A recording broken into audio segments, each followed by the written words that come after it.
Welcome to Influential Entrepreneurs, bringing you interviews with elite business leaders and experts, sharing tips and strategies for elevating your business to the next level. Here's your host, Mike Saunders.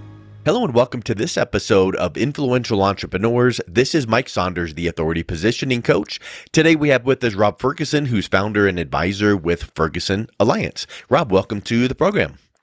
Thank you, Mike. Glad to be here.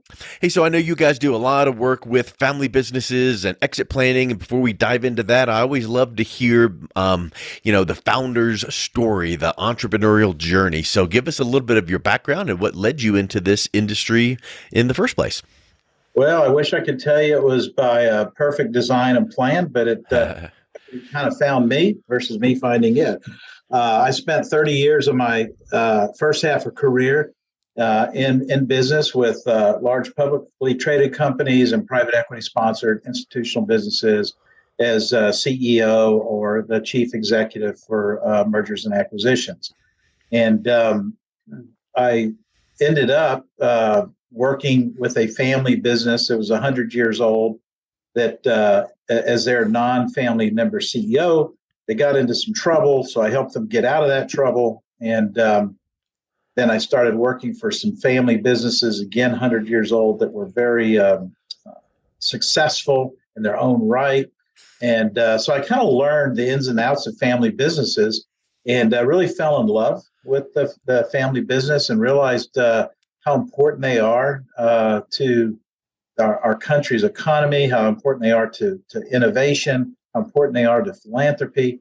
And so I don't know, I just started working with family businesses and primarily helping them with corporate governance.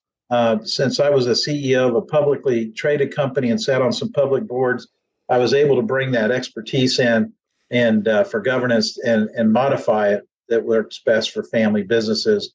Then I helped them with succession planning because I had the M&A experience and was able to bring in some tools and some best practices to help these business owners get their business ready as well as get themselves ready for an exit. And lo and behold, I've been doing that for 13 years. And you look up and you look around and you're like, wow, 10 plus years, 13 years. That's that the time just clips by. And one of my favorite TV shows on CNBC is The Prophet with Marcus Lemonis. And I will remind you or ask you, he doesn't really like working with family business as much because of the internal squabbles that can come up. So, so the question I would have is, should you have a family first business or a business first family? Yeah, great question. In fact, that's the first question we ask before we ever start an engagement. And it seems like an easy question, right? Are you a business first family? Or are you a family first business? And it's a real struggle for our clients to answer that once they understand it's not a value-based question. It's a question of what best interest are you serving? Yeah. And there's not a right or wrong, Mike, right? I mean, there's plenty of family first businesses. Think about your local dry cleaners or maybe a lot of restaurants. Those businesses are in place to really provide jobs and income for the family. And sometimes they're lifestyle businesses. All great. However, those types of business philosophies have limitations, particularly on scale and growth. And so when families start working with us, that's what we want to find out or help them discover what's their long-term plan. Where are they headed? Because what we're really motivated to do is help these family businesses break the trend with the lifespan cycle that we're seeing. We've seen these family-owned businesses' life cycle decline to now 24 years. They used to be over 62 years average length, and now it's down to 24 years. It's still a longer life cycle than any kind of S&P 500 company. But we want to reverse that trend. And so that's where we really spend our time working with business first families. Yeah, and you mentioned exit planning, and I know that traditionally you think about a organization that would come to you and say, we've got a 5 to 7 year runway. I'm the owner. I might want to exit, so help me plan some strategy. So, am I going to just sell it outright? Am I going to, pass it on to employees? There's a lot of options that way, but there's another layer of options that gets added into exit planning when you're talking about a family business. What are some of those that are different than a traditional organization planning for an exit? Yeah, that's a great question. So, anytime exit planning comes up or succession planning, there's a multitude of conversations happening at once, and we dissect them down to three primary conversations. One is succession of wealth. Two, succession of business ownership. And then three, succession of leadership. All three separate, but certainly tied together. So and I think that's the difference that you'll see in family businesses versus non-family businesses, because a lot of times the family wealth obviously is not going to be part of that equation. And the other thing too is when you're dealing with family, it's family, right?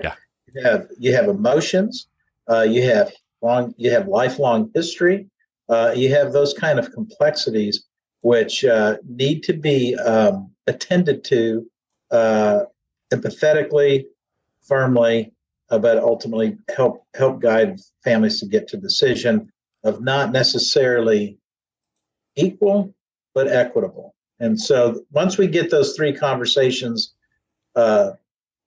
separated, we kind of go down the path of, okay, what are we going to do with your wealth?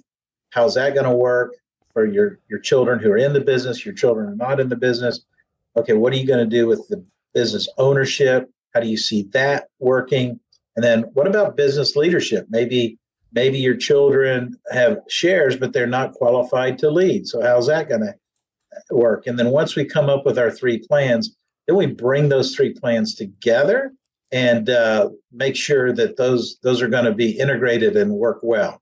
And we go through an iterative process a couple times, and then we have a holistic succession plan in place for the family to execute against.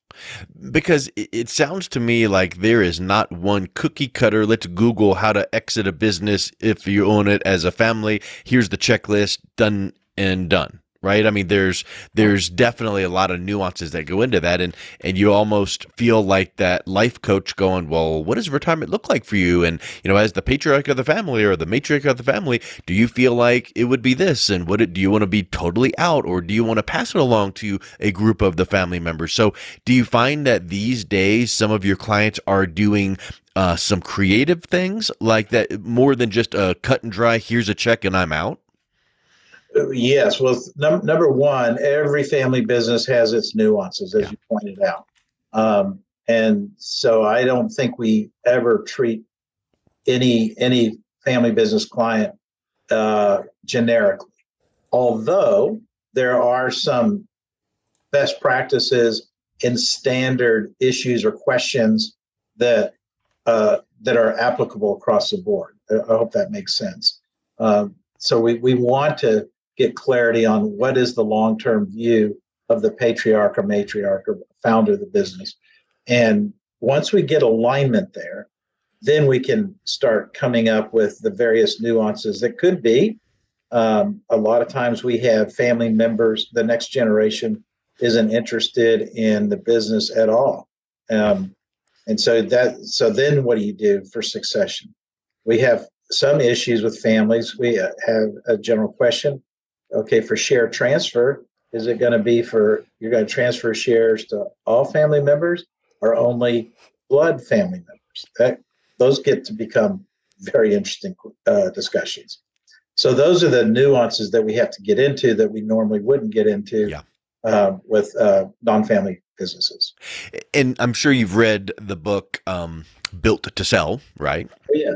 So Absolutely. that concept of, hey, I want to sell the business, and then the business is in shambles, and the consultant says, let's spruce it up and polish it up so you get the best possible Right. price. And then, maybe possibly now you've got things running like a top and you don't even want to sell. But the concept is there might be some curb appeal, quote unquote, that could be done ahead of a exit execution that maybe that external third party like yourself could kind of point to and go, look, we could sell now, but if we did X, Y, and Z in the next 1 to 2 to 3 years, boy, we could really put you in a better position. So I think sometimes people go, well, I'll just, talk to my guy, or my, friend, or my barber said, well, talk a little bit about the benefit of having that outside advisor coming in to help with the exit plan, but also doing some things ahead of time that will probably make the exit and the, transaction much more profitable than if you, tried it using common advice that you would get on the street. Yeah, that's exactly right. Getting advice from your barber doesn't always pan out Yep. when it comes to selling your business. With our clients, on average, over 85% of their net worth is in their business. So it's interesting to us, and I know you talk to a lot of financial planners, that these, and a lot of these are high net worth individuals, they will hire a financial planner, a certified financial planner, to help them with their 20% of their net worth, or their 15% of net worth. But they, for whatever reason, don't know about business advisors. They don't know how to seek that out, or they don't think they need it because they're very smart about their business. But that's where 85% of their net worth is tied up. Well, it's So, kind of natural, I feel, because it's like, well, I go to my bank, monthly statement, and I pull it up and I see my checking, savings, and then here's my investment accounts. That feels liquid, even though it might be tied up into some qualified accounts, but that feels more liquid. But then I go to work and I'm just plugging away and trying to make the business grow. You don't really sense the liquidity of that. But in reality, wow, if 85% of your net worth is in your business, that should be something that you're really focusing on to help to make sure you're maximizing that. yeah, you hit it right. You hit it right in the center of the target. So that's what we do is raise that awareness, let them see really what their true value of their business is, and then we monitor that each and every year to see how that value is growing, or if it's not, what do we need to do about it? So that's the second thing, is give them awareness around their value. And then the third thing is we manage their expectations. It's really difficult to tell somebody their baby's ugly, right? You just wouldn't walk up to a mother and say, hey, your baby's ugly. Well, it's the same thing with business owners. You just don't walk up to a business owner and say, oh my gosh, this business looks awful. But we have to give the reality check. And what we do is we educate our business owners of how our business is valued. There's a lot of complexity to business valuations, but to make it really simple, it's typically a profit number times a multiple as how these businesses get valued. And so the business is the one that establishes the profit, right? A lot of times that's measured as EBIT, earnings before income, interest and taxes, or EBITDA, earnings before interest, taxes, depreciation, and amortization. So those are kind of the basics. So the company is responsible for setting that, but it's the market that sets the multiple. Okay, fine. So it's what are other like businesses to yours? What are they trading at? What's the multiple? Is it 5 times? Is it 10 times? So then you just multiply that market multiple of 5 times the profit, and there's your valuation. But it's very different for some of these businesses, particularly family business. What they don't understand is that in our valuations and our findings, only 25% of the multiple is based on the tangible assets of the company. In other words, the financials of the company. 75% of that multiple is influenced by the intangibles. The intangibles are things like the company culture, the company brand, their infrastructure, their operating systems, on and on and on. And so what we do is we educate them where the real juice is to increase the value. And it's working on those intangibles over time, increases the financial tangibles that get you that multiple effect on the valuation. Yeah. And I think it's always, sometimes people are like, oh, well, I could lose X number of dollars if I, whatever, whatever we're talking about. But it's those intangibles, those what ifs that kind of hopefully makes someone go, oof, that big question mark there, that could be a big chunk of change. And you don't know what you don't know. And when you can finally bring someone in that can maybe even do an assessment and say, here's the deal, here's this printout, here's what we're dealing with right now. And if we do, if this, then that, if we do this, then that could happen. And I think that's the magnifying glass that you're able to bring to these businesses to say, it's do what you want, but here's the direction we can take you. Yeah, no, that's right. So to get really to an example, a lot of owners, they're the center of the hub, right? All decisions are flowing through these owners, even kind of our large mid-cap businesses.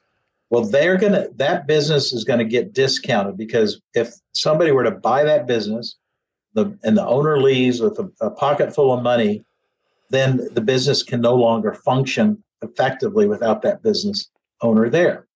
So what we have to show or demonstrate to these business owners is, if you were to invest $200,000, let's say, in a CEO or a chief operating officer to replace you, and you start building a leadership team, that as you do that business owner is thinking, oh my goodness, there goes $200,000 of my profit or EBITDA. Right. I want to conserve that.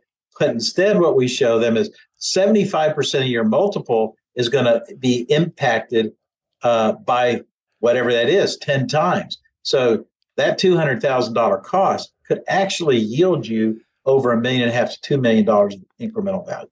Isn't that exactly the same argument or proof case that we see every episode in Shark Tank? They come in and they're like, I don't want to give up X percent. They're like, yeah, but you don't realize something. 100% of what you got now is not at all compared. It doesn't compare to if we come in and we take your business to 10 million a year, then it's chump change. So you're missing, you're stumbling over pennies, dollars to get to the pennies. And what you just brought up there is, many times it's this 1 + 1 = 100, philosophy. And they're so dialed in on the initial front end of the formula, and they don't see the big picture. Yeah. So that's the third thing we do is educate them on valuation and what are the levers that increase or decrease your valuation of your business, how you make it work. Then the last thing we do is just set them up for expectations on timing. Okay, so when is the best time to sell the business? If a business owner has a life event, there's an emergency, they have a particular need, they need to sell their business in the next year or two. There's really not a lot we can do, or I would suggest any advisor could do, to help them increase their value. There's really not. And you need a little more runway than that. You really do. So, and I would just say to your listeners, if you're getting some consultants or some advice that, hey, look, I can turn this thing up in 6 months or 12 months, and you're going to make gazillions of dollars, I would be very leery of that, because I just don't see that. I've been doing this for many, many years, multiple decades, and it's just not possible. But if that family owner has what you mentioned, 5 years, 7 years, that kind of runway, well, then you have a lot of room to increase that value, because you're working on the intangibles of the business. Yeah. And once we educate them on timing, that helps them quite a bit. And what our standard practice is, most of our engagements with our clients are in at least 12 months or many years with several of our clients, is every year we ask them a question. That question is it time to exit the business, or is it time to reinvest in the business? And so we we help that conversation come up every year because the premise of the book, the John Warlaw book that you mentioned, Built to Sell, is every business owner needs to be thinking about selling their business even from the first day they open their doors. And so we subscribe to that, and we ask these business owners, where are you? Is it time to sell? Is it time to reinvest? And we have some tools and assessments to help them answer that question, because we're looking at, all right, well, we look at three things about, are you ready to sell? Number one, are you personally ready to sell? Are you from a financial perspective, just from a mental psyche perspective, and what are you going to do after this business that you've been building and growing for 30 years is no longer there? So are you ready personally? Number two, is your business ready? And that gets into the intangibles we were talking about. And then lastly, how attractive is your business today? And so we go through that and work with it. And I think our business owners, we've had some extremely successful exits and sales where they followed that process and it went very well. And we're working with many right now who said, no, it's time for me to reinvest, and I'm not ready to sell. Yeah. It's like I work with some local like SBA offices, and they'll do a class for 12 weeks and teach people how to start a business. And sometimes the person will come through the class and go, thank you so much for this, because I'm now not going to start a business because I've learned so much and I need to now wait or do this, and so sometimes that knowledge really is power. And I think that is so huge to, think ahead and make sure that everything is set the right way. And I think you brought up some just spectacular points, Rob. And so if someone's listening to this wondering, hey, I've got a family business and I might want to look at exit planning with a nice runway of time here, what can you do for me? What's the best way they can learn a little bit more and then reach out and connect with you? Well, number one, go to our website. I'm really proud of our website. It's just full of information.